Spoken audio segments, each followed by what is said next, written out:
Mesdames et messieurs, bonjour. Les députés sont attendus aujourd'hui à l'Assemblée nationale pour le vote en procédure d'urgence du projet de loi portant amnistie. Et nos confrères du journal Sud Quotidien nous font savoir que cette loi a pour but d'apaiser le climat politique et social, de renforcer la cohésion nationale, de consolider le dialogue national. Elle vise dans son champ d'action tous les faits susceptibles de revêtir la qualification d'infraction criminelle ou correctionnelle commis entre le 1er février 2021 et le 25 février 2024, tant au Sénégal qu'à l'étranger, et se rapportant à des manifestations ou ayant des motivations politiques, y compris celles faites par tout support de communication, que leurs auteurs aient été jugés ou non. Toutefois, nous font constater nos confrères du journal Sud Quotidien, cette loi est loin de faire l'unanimité. Les familles des victimes des différentes manifestations politiques de mars 2021 à nos jours, des organisations de défense des droits de l'homme comme la section sénégalaise d'Amnesty International,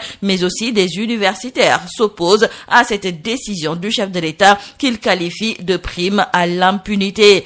Ces organisations estiment que le président Macky Sall cherche à se protéger et protéger ses partisans impliqués dans les violences ayant conduit à la mort des jeunes Sénégalais lors de ces manifestations, mais aussi à éviter d'éventuelles poursuites judiciaires après son départ du pouvoir. Donc, retenons avec nos confrères du journal Le Sud Quotidien que concernant cette loi d'amnistie, Ziguinchor, qui est l'une des régions très éprouvées et affectées par les manifestations sociopolitiques qui ont secoué le pays entre mars 2021 et juin 2023 et même récemment courant février 2024. Retenons donc avec nos confrères de Sud Quotidien que les familles des victimes à Ziguinchor sont contre ce projet de loi. Ce qui fait dire à nos confrères du journal Le Quotidien qu'actuellement le chef de l'État Macky Sall se trouve seul contre tous par rapport à ce vote de la loi d'amnistie. Nos confrères nous font savoir que les députés de l'ex-Pastef se sont abstenus en commission. Taxawu et PUR appellent à voter contre. Le PDS va s'aligner sur le vote de la coalition Yewwi Askan Wi. Dans le journal Critique, nos confrères nous parlent de ce énième crime de la 14e législature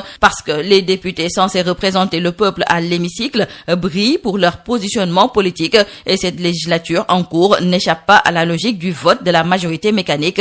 Naguère applaudisseurs et obligés de porter à l'aveuglette les instructions politiques du palais, les parlementaires sont désormais réduits aux tâches sombres, à la sale besogne quand il s'agit de poser des actes contre la volonté populaire. Donc, notons avec nos confrères du journal Rewmi Quotidien qu'il y a une vague de rejet concernant donc ce projet de loi portant amnistie générale. De nombreux acteurs politiques et de la société civile crient au scandale. C'est le cas de Bougane Gueye Dany qui déclare dans le journal L'Évidence que l'amnistie est un affront à la justice pour nos 86 martyrs. Dans le journal Point Actu, nos confrères trouvent que les députés de l'ex-Pastef, eux, auront un choix difficile à faire aujourd'hui à l'Assemblée nationale. Et même si hier, les députés de Pastef se sont abstenus à l'examen en commission technique du projet de loi d'amnistie, il y aura forcément un choix difficile entre voter ce projet de loi pour la liberté de plus d'1 millier de détenus et le rejeter pour ne pas se compromettre. Quoi qu'il en soit, après l'amnistie, c'est la dissolution du Conseil constitutionnel. C'est l'avis de Maître Doudou Ndoye qui se demande dans le journal Tribune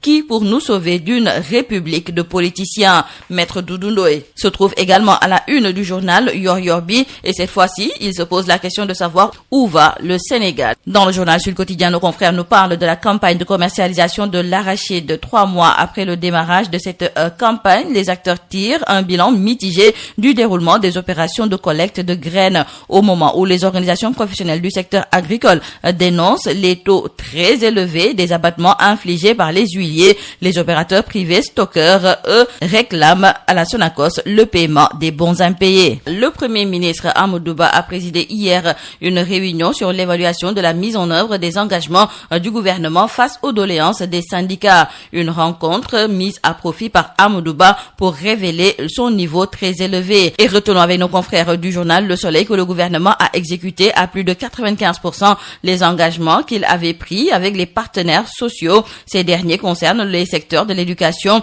de la santé et de la justice. Et selon le ministre Galoba, qui faisait le résumé de cette rencontre, il y a encore quelques points qui subsistent et concernent les enseignants décisionnaires dans le secteur de l'éducation. Et toujours d'après le ministre, il était envisagé pour satisfaire cette revendication des enseignants décisionnaires la modification du décret 183-147 qui a été soumis en Conseil des ministres. Et nous terminons par ce drame à la centrale électrique de Hann. Nos confrères de Libération nous font savoir qu'un gendarme de 25 ans s'est tiré une balle dans la tête. En service à la LGI et originaire de Thiès, le gendarme qui était de garde dans la nuit de dimanche à lundi a utilisé son arme de service pour se suicider. Dans un message envoyé plutôt à des proches, il évoquait de multiples dettes accumulées en faisant des paris en ligne. C'est tout à vos journaux et très bonne lecture.